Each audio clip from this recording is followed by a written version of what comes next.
En el libro Una iglesia que desaparece, que es un libro de Mark Seider y que está publicado prácticamente muy reciente por la editorial Andamio en el 2024, nos habla de una presión actual sobre el cristianismo y que funciona también según los expertos en política.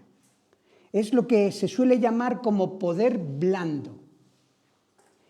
Una influencia indirecta pero poderosa.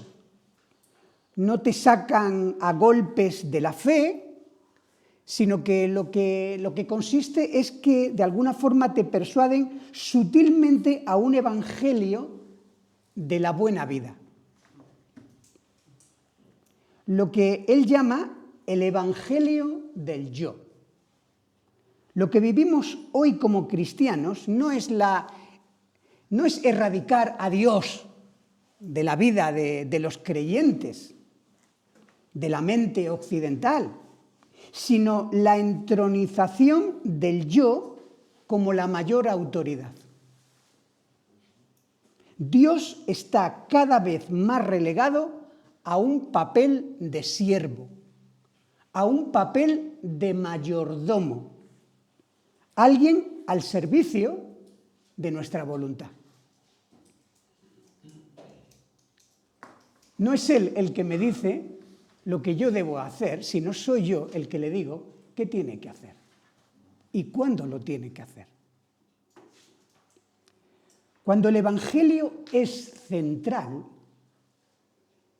escuchadme bien esto, y apuntarlo, porque más vale un lápiz pequeño que una memoria de elefante. Cuando el Evangelio es central, no puede haber cristianos centrados en sí mismos.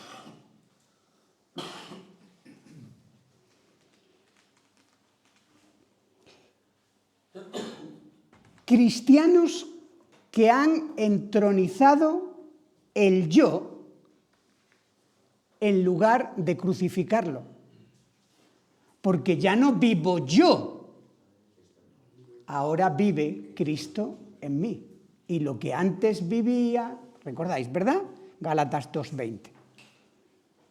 Si queremos ver cambios significativos en nuestras vidas y queremos ser cada día más parecidos a Cristo, desde luego necesitamos que la verdad de Dios revelada en su palabra continúe desplazando las mentiras, las continuas mentiras de nuestra sociedad y también las continuas mentiras de nuestro corazón.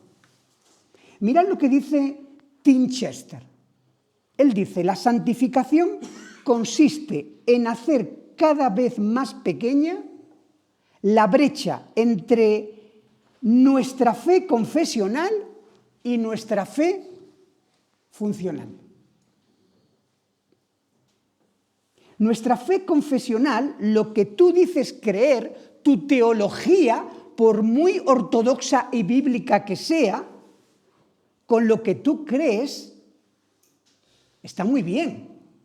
Pero realmente lo importante es lo que tú haces en la práctica. Porque fijaros lo que continúa diciendo Chester. Tratar de cambiar únicamente nuestra conducta no funciona.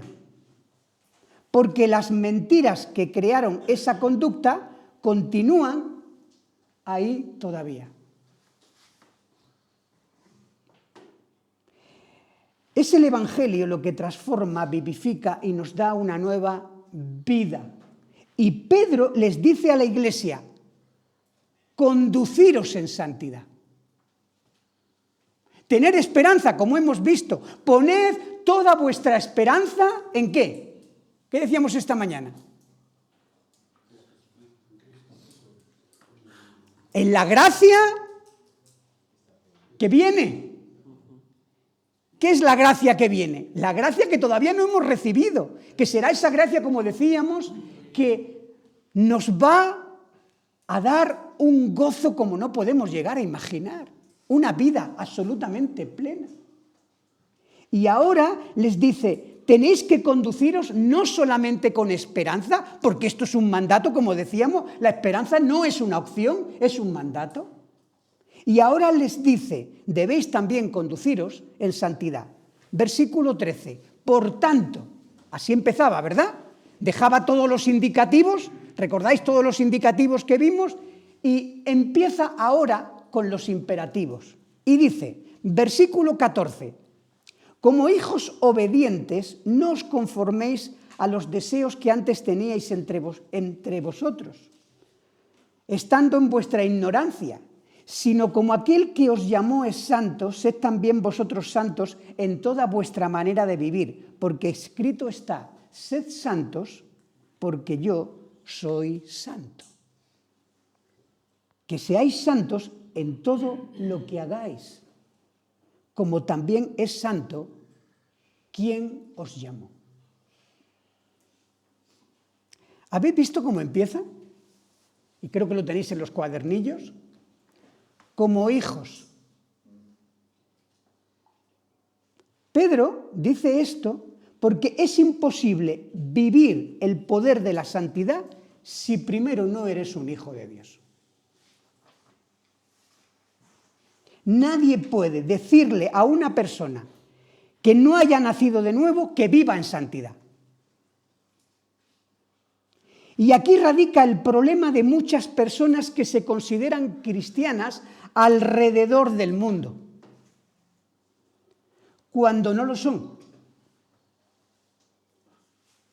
Porque cuando yo no tengo el ADN de mi Salvador personal, estoy tratando de vivir el cristianismo, ¿sabéis en qué? En la carne. Como religión, como reglas. ¿Y cuántas veces te vienen personas de otros lugares y entonces, yo tal y sí, yo era incluso, bueno, te empiezan a decir títulos que tenía. Bueno, bien, pues, tal y entonces te empiezan a sacar la lista de los sís y los nos. Cosas que son absolutamente legalismo, que nada tiene que ver el legalismo con el cristianismo. Reglas. A mí no me hace santo tener una Biblia, ni a ti tampoco, por muy grande que la tengas. A mí no me hace santo ponerme o no ponerme cierta vestimenta. Yo creo que alguna gente de mi iglesia, y lo he dicho, como no tengo ningún problema, se está grabando esto, ¿verdad? En mi iglesia ya lo saben, o sea que no. Y si alguno se puede escandalizar, después podemos hablar, ¿vale? Yo no he venido aquí a escandalizar, he venido a edificar, pero también a decir lo que yo creo. Hay gente que le gustaría que yo como pastor me pusiera a la salida de la iglesia con 1 metro, a medir en las faldas de las hermanas, o de las que no son hermanas. Yo les he dicho, yo no voy a hacer esto, creedme. Y con esto no estoy diciendo que no haya que no se pueda, que se tenga que ir a la iglesia de cualquier forma. ¿Me estáis entendiendo lo que quiero decir? Pero a mí no me hace santo ponerme cierta ropa, ni siquiera ir a los cultos, ni hablar un lenguaje evangélico, ni levantar las manos, ni arrodillarme, ni siquiera los dones que tengo, ni las capacidades, ni los talentos. A mí me hace santo el haber nacido de nuevo como hijo de Dios. La santidad no es el resultado de acciones, obras o sacrificios que alguien pueda hacer. Eso es estoicismo, que ahora parece ser que vuelve otra vez a resurgir. La santidad es el resultado de la obra del Espíritu Santo en la vida de una persona que ha nacido de nuevo. ¿Queda claro esto?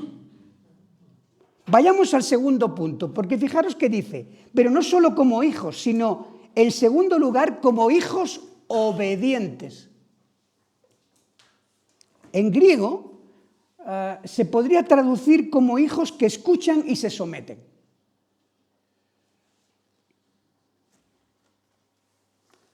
El hecho de que uno haya nacido de nuevo no significa que sea un hijo que se someta, ni que sea tampoco un hijo que sepa escuchar. A mí me hace mucha gracia cuando a veces estoy en un parque o en algún lugar y están allí los niños, no sé si habéis visto los niños jugando, a lo mejor a vosotros que todavía tenéis niños, ¿no? Como Borja y algunos así, pues seguro que os suena esto, ¿no? Están allí los niños y entonces los padres les dicen, fulanito, venga, vámonos. Y el niño sigue jugando. Entonces el padre vuelve otra vez a intentarlo. Fulanito, vámonos, que si no te dejo aquí, que te dejo aquí solo. Uy, el niño, qué triste se pone. El niño pasa olímpicamente del padre. Esto es muy gráfico, ¿no? Esto no pasaba hace años. A mí mi padre me llamaba 1 vez y media. A la de 2 no llegaba. ¿No puede estar también pasando esto a nivel con nuestro Padre?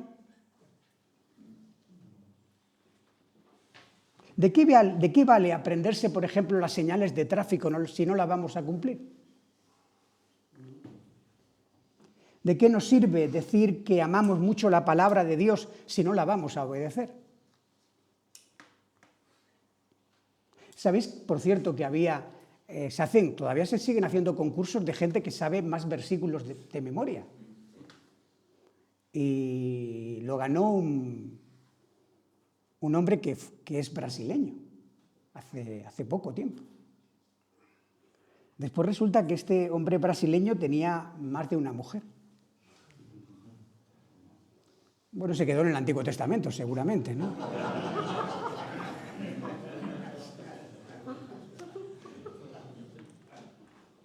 No nos conduciremos bien en este mundo, no tendremos un impacto en la sociedad si no somos verdaderamente hijos, pero hijos obedientes. Mirad,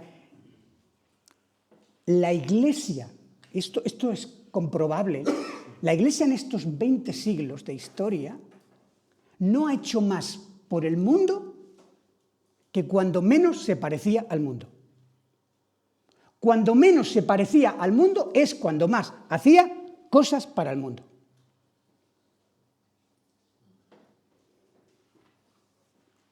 Lo dejo ahí, porque la cena me... En tercer lugar, como hijos obedientes, no os conforméis, no os amoldéis. ¿Recordáis esta palabra en Romanos 12? Versículo 2... Os ruego por la misericordia de Dios que presentéis vuestros cuerpos en sacrificio vivo, santo, agradable a Dios, que es vuestro culto racional. No os conforméis, no os amoldéis. No tomen forma el modelo del mundo, sino el modelo el ejemplo de Cristo. Esto es lo que nos hace santos. Tener Jesucitos por ahí. El mundo tiene una manera de vivir y el cristiano tiene otra manera de vivir. Y si tú eres cristiano no puedes conformarte a este siglo.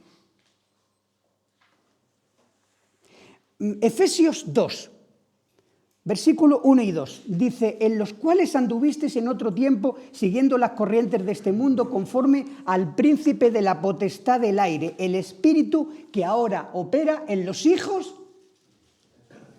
de desobediencia.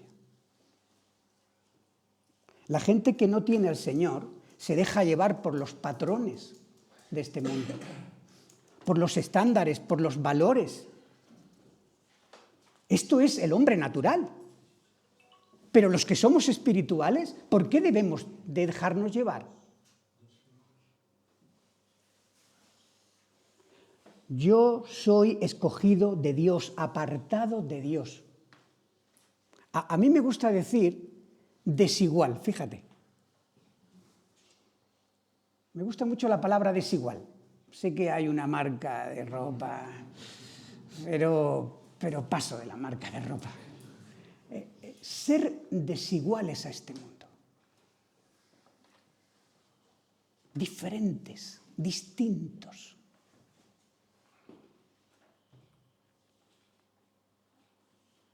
Jesús pudo. Y tú también puedes. Si tienes al Espíritu Santo morando dentro de ti. Y si lo dejas conducirte. No es una palabra de amenaza la palabra santidad. Aunque ahora lo parece, ¿verdad?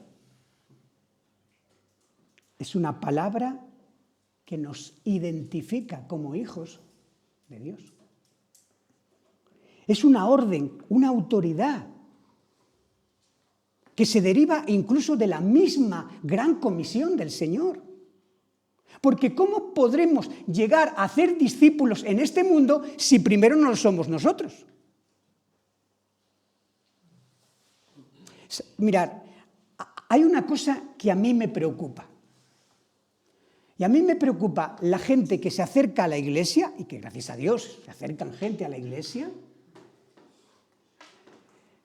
y que al final heredan pecados que ni ellos mismos han tenido la libertad de poderlos hacer.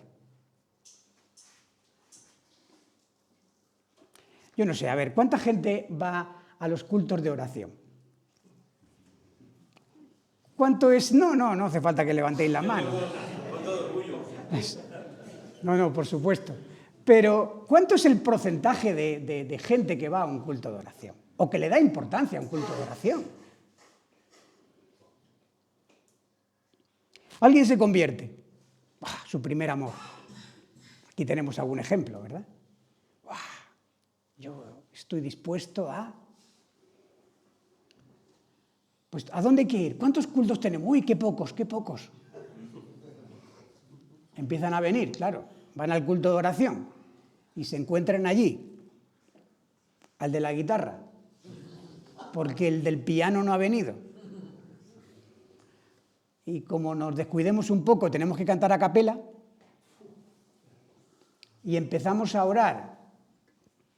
Y la verdad es que, hombre, mucho fervor. ¿No le estamos transmitiendo algunas cosas? Y es fácil que a lo mejor diga, ostras, pues esto no es tan importante.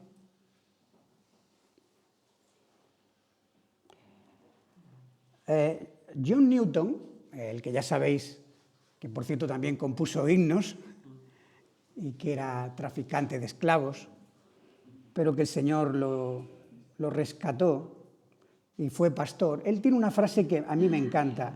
Él dice, no soy lo que debo de ser, tampoco soy lo que quiero ser, pero por la gracia de Dios no soy lo que solía ser. Voy a repetirla. No soy lo que debería de ser, tampoco soy lo que quiero ser, pero por la gracia de Dios no soy lo que solía ser. ¿Qué está tratando de decirnos con esta frase? Que se podría resumir, podríamos transmitirla en este día diciendo no somos todavía lo que seremos un día, como veíamos en esta mañana, pero tampoco somos lo que antes éramos. ¿Pero podemos decir esto a día de hoy? El poder de la santidad es un poder transformador. La santificación es gratuita, es por gracia, pero el discipulado no. La santidad es la justificación vestida con el mono de trabajo. Me encantó esta frase. La escuché una vez y me encantó. La santidad es la justificación vestida con el mono de trabajo. ¿Qué os parece?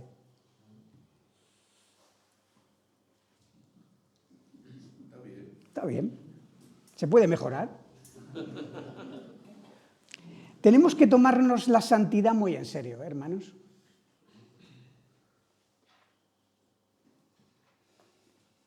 Creo que esta transformación de nuestras vidas, la renovación de nuestra mente, la santificación progresiva, el fruto espiritual que debería de verse, la forma de brillar.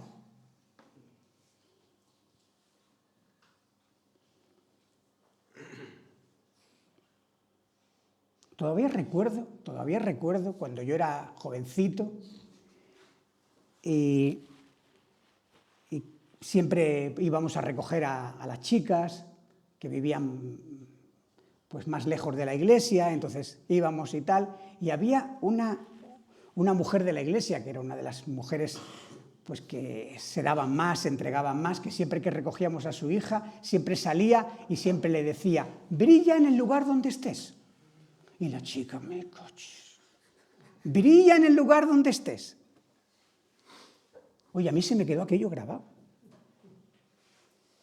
Y a veces como jóvenes entrábamos en sitios que eran un poquito así y me venía el flash y la musiquilla de brilla en el lugar donde estés. Y decíamos, aquí no podíamos estar. ¿Estamos brillando? ¿O nos estamos adaptando?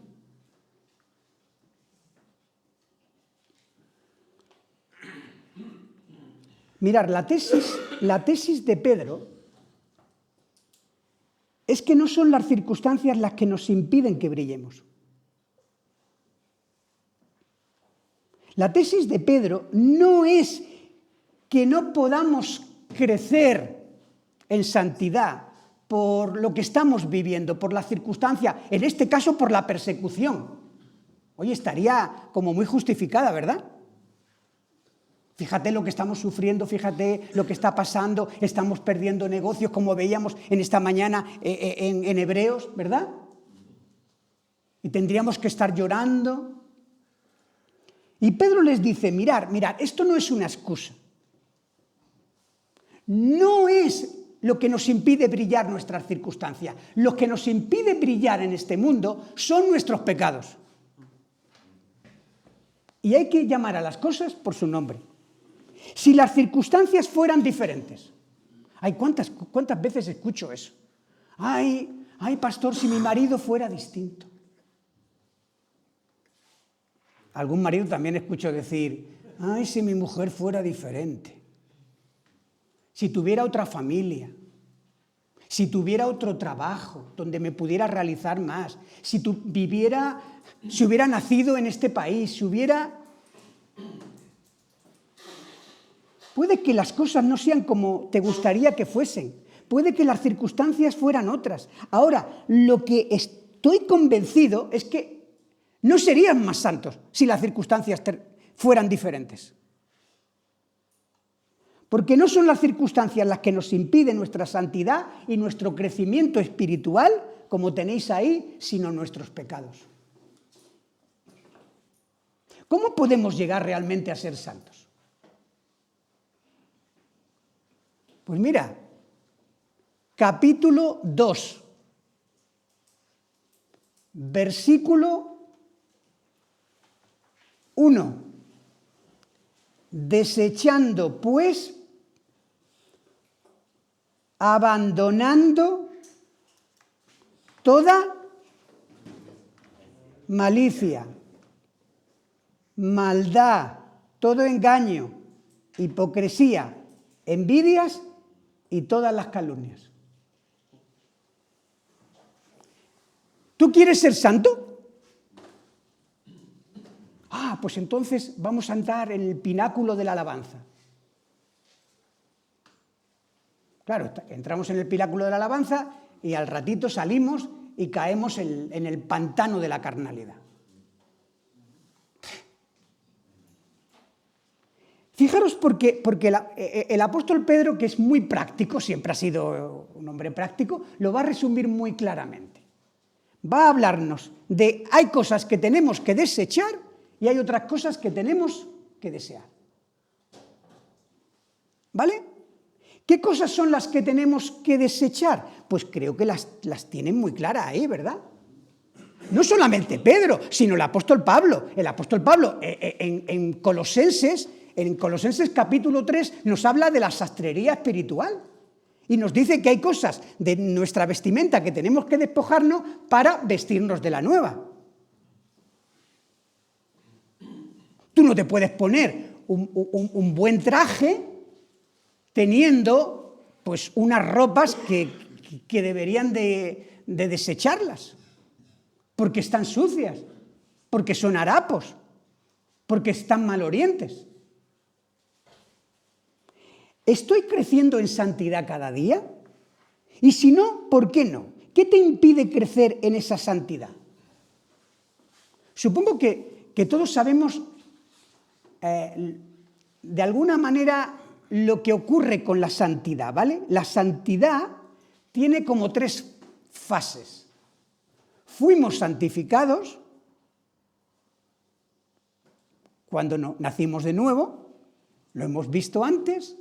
Tú no puedes ser santo si no has nacido como hijo de Dios, pero vamos en una santidad progresiva que se va a completar cuando Cristo vuelva y por fin podamos tener esa santidad escatológica, esa santidad final.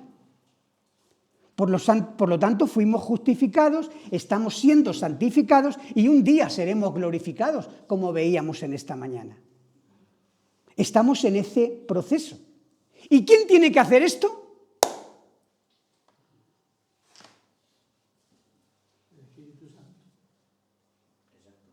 Sí, el Espíritu Santo. ¿Y quién más? Nosotros. Cosas que debemos de quitarnos. Fijaros, porque ahí tenemos 5 cosas. ¿Las repasamos rápidamente? Venga, va, muy rápido.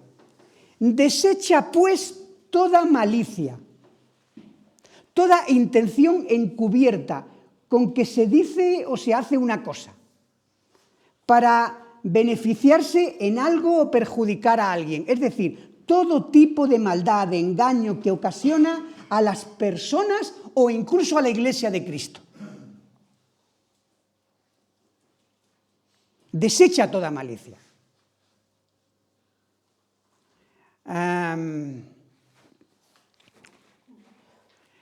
C.S. Lewis, que me encanta, él decía algo que es muy interesante. Él decía que no sabemos lo malo que somos hasta que no nos proponemos ser buenos.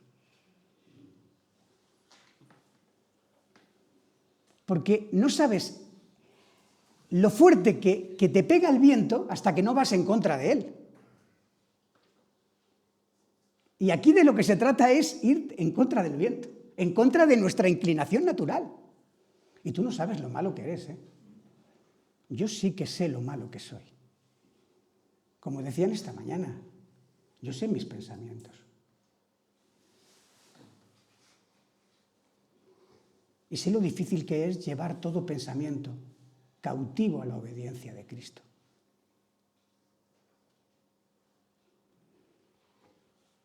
Todo engaño. En segundo lugar, Pedro enfatiza todo, toda. Lo que quiere decir es, no podemos dejar esto a medias, no podemos dejar un poco de ser verdaderos,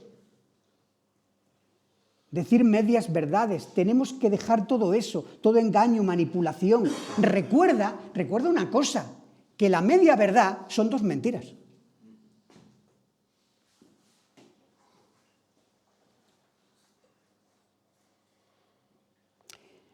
En tercer lugar, hipocresía. Esta era la careta de los cómicos para representar un papel en el teatro griego. Fingir ser lo que no somos. Y a veces a algunos cristianos esto se nos da de maravilla.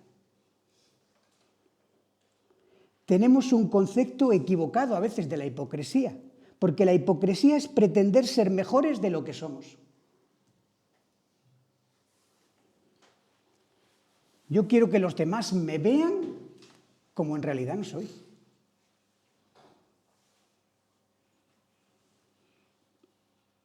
Debemos despojarnos de toda falsedad.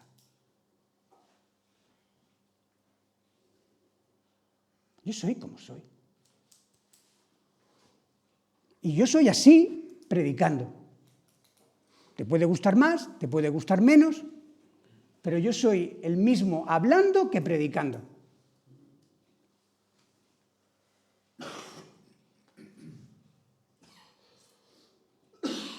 Y si empezamos a hacer cambios por querer aparentemente ser más espirituales, fácilmente podemos caer en la hipocresía.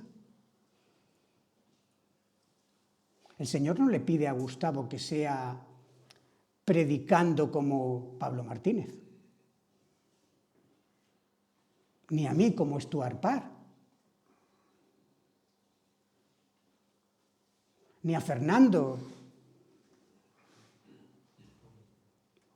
como Moncho. ¿Entendéis lo que quiero decir?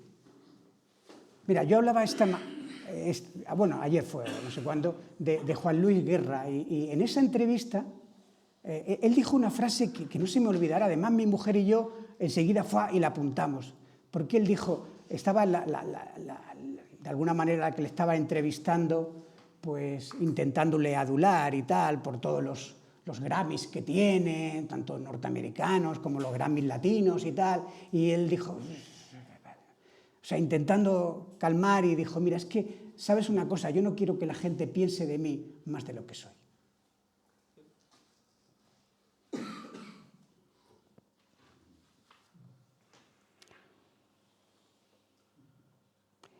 Cuarto, envidias. Ya sé que aquí ninguno somos envidiosos. Decía Timothy Keller, en uno de sus libros, que él empezó a hablar de ciertos pecados. Y para un domingo, tocaba hablar pues, de la envidia. Y él le dijo a su mujer antes, claro, conocía su iglesia, le dijo a su mujer, hoy vamos a tener menos gente. Y dijo, curiosamente, vinieron menos a donde tendrían que haber venido más. ¿Sabéis que los españoles somos envidiosos? Este es un pecado capital.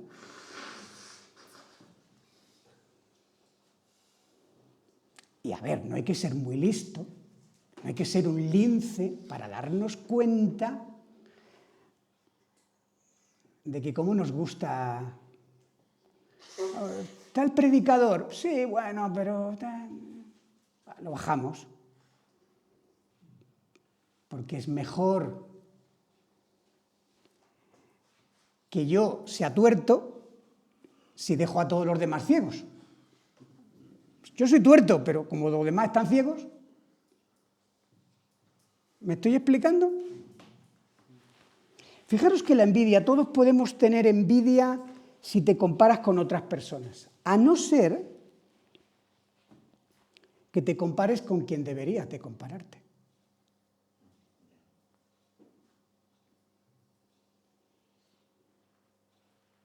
¿De dónde parten las guerras, los conflictos entre nosotros, Santiago?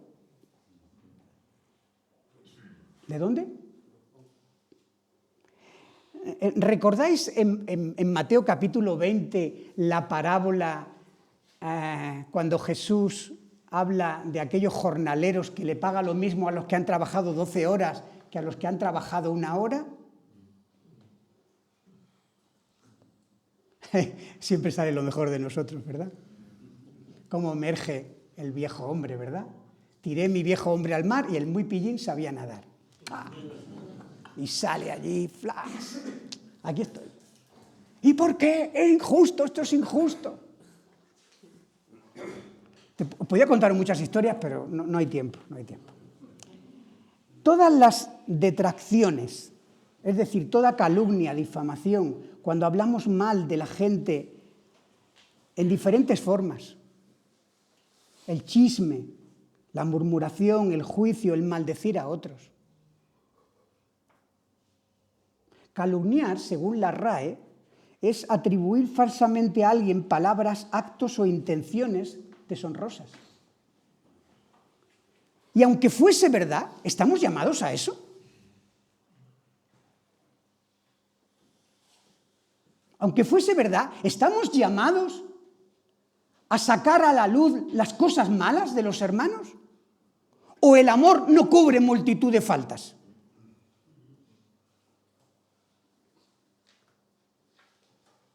Cuando vemos la iglesia, ¿qué nos llama la atención de la iglesia?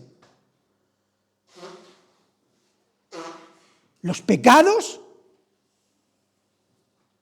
¿O lo que Dios está haciendo?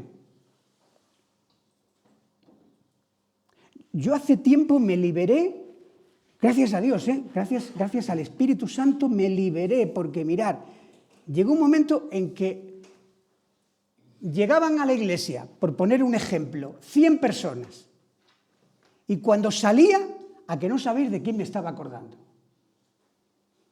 de los que no habían venido. Y en vez de dar gracias a Dios por los 100 que habían venido, que habían escuchado la palabra, que habíamos bendecido juntos, que habíamos disfrutado y siendo edificados, pues estaba ahí, dale que dale, fulanito, porque no ha venido, si no sé qué, si me dijo que iba a venir, no sé, el otro, ¿qué le ha pasado? ¿Sabéis dónde nos lleva eso? Donde el enemigo quiere ponernos. En vez de edificar, juzgar, murmurar. Incluso murmurar a aquellos a los que tenemos que servir.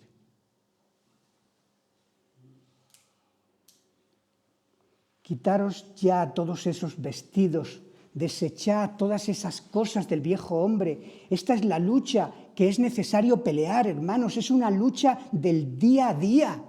Decían los puritanos, debemos matar el pecado porque si no el pecado terminará matándonos a nosotros. A mí me encantó porque la primera Biblia que me regalaron cuando me bauticé, la sigo manteniendo y me escribieron algo precioso. Me escribieron, ¿este libro te alejará del pecado o el pecado te alejará de este libro? Y esto es lo que viene a decir a continuación precisamente Pedro, porque Pedro dice, desechad, todo eso, desechad, vale, ¿y ahora qué? Deseando. Desead con ansia, desechando, abandonando, pero a la vez deseando. Y Pedro no se limita a decirnos lo que no debemos hacer, sino especialmente desea apuntar a que tenemos que crecer, a que tenemos que madurar. Lo malo que debemos desechar y lo bueno que debemos desear. Y hay pecados que debemos de matar, vicios que debemos quitarnos, virtudes que deben adornarnos. Pero sobre todo, fijaros que hay 3 preguntas que responde Pedro. ¿Qué, cómo y para qué? ¿Qué debo desear? ¿Qué debo anhelar? La leche espiritual no adulterada. Es obvio por el contexto que se refiere a qué. ¿A qué se refiere Pedro? A la palabra de Dios. Lo podemos ver en el versículo 23 y en el versículo 25 del primer capítulo. La Biblia. Hay cosas en la vida que debemos desechar y otras que debemos desear y sobre todo en particular la leche espiritual no adulterada, el alimento puro, sin conservantes, ni colorantes, ni aditivos, sin añadir ni adulterar, sin falsear, sin tener ni siquiera un sentido falso, ni utilizar, como una vez escuché a Timoteo Glasgow, utilizar la Biblia como una percha, donde colgamos nuestras ideas, sino no adulterada.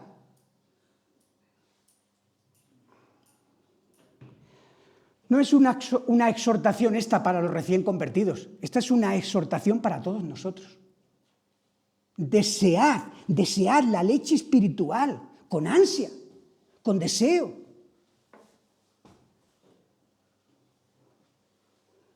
A la enfermedad física normalmente nos enfrentamos, ¿verdad? A la enfermedad del alma con frecuencia con mucha frecuencia nos resignamos. Y sabemos dónde está la medicina. No te resistas, hermano. Cuida tu cuerpo físico, pero también tu alimento espiritual.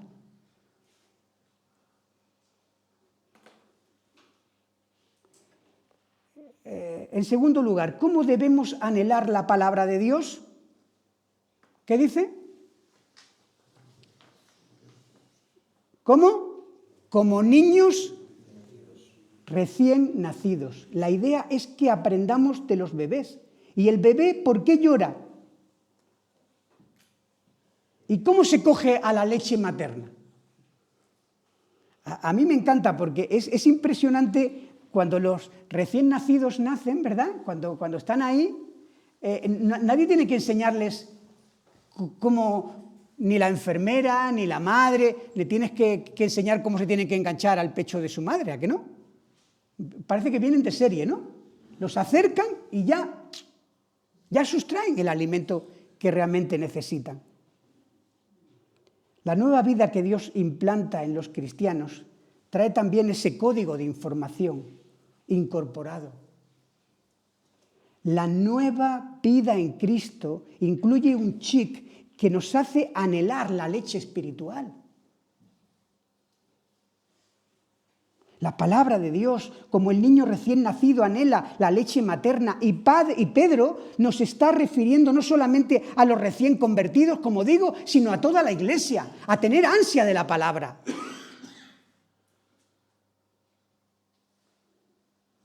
¿Cómo podemos crecer como iglesia si cada día le dedicamos menos tiempo a la palabra? Me acuerdo... No me acuerdo. ¿Tú quieres crecer en la gracia y en el conocimiento del Señor? Pues entonces necesitas familiarizarte cada día más con la palabra de Dios. Y que realmente se pueda conocer que conoces la palabra y que la vives y que la deseas. En tercer lugar, ¿para qué debemos anhelar y desear? Para que crezcáis, para que por ella crezcáis para salvación. Pero para salvación y para santificación. Esa es la idea. Crecemos en ese proceso de santificación en el que somos transformados cuando contemplamos con admiración al Cristo de gloria que se revela en su palabra. Qué tremendo es cuando uno se da cuenta del Cristo que nos presenta la palabra de Dios, del Cordero de Dios.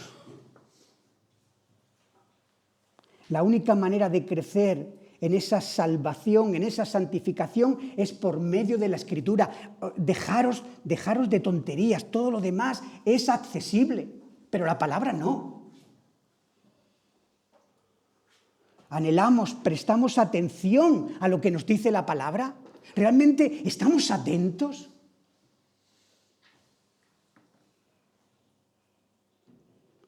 Y en el culto, cuando la palabra es predicada, es expuesta, ¿somos conscientes de la seriedad de ese momento? De la bendición espiritual que conlleva estar juntos aquí, porque no es lo mismo que después escucharlo por allí.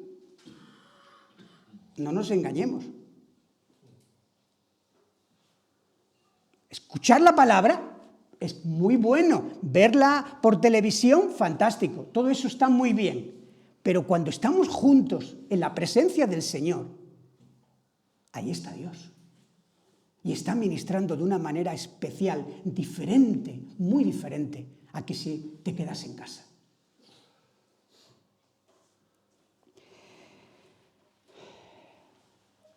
Mira el versículo 3, porque hay que decirlo, y con esto voy terminando.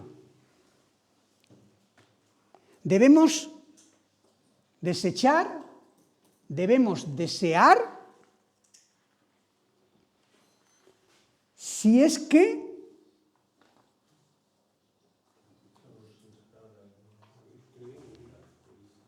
habéis gustado la benignidad del Señor. La coletilla final es contundente y para mí inquietante, ¿eh? Nos invita a la reflexión, a la introspección profunda. Si realmente hemos experimentado esa gracia de Dios, vamos a querer ser santos. Y vamos a estar dispuestos a desechar y vamos a estar dispuestos a desear.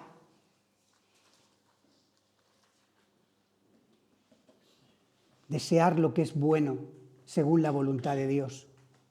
Esa constante, esos factores que contribuyen a la santidad progresiva.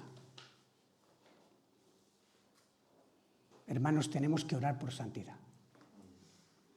Tú tienes que orar por santidad en tu vida.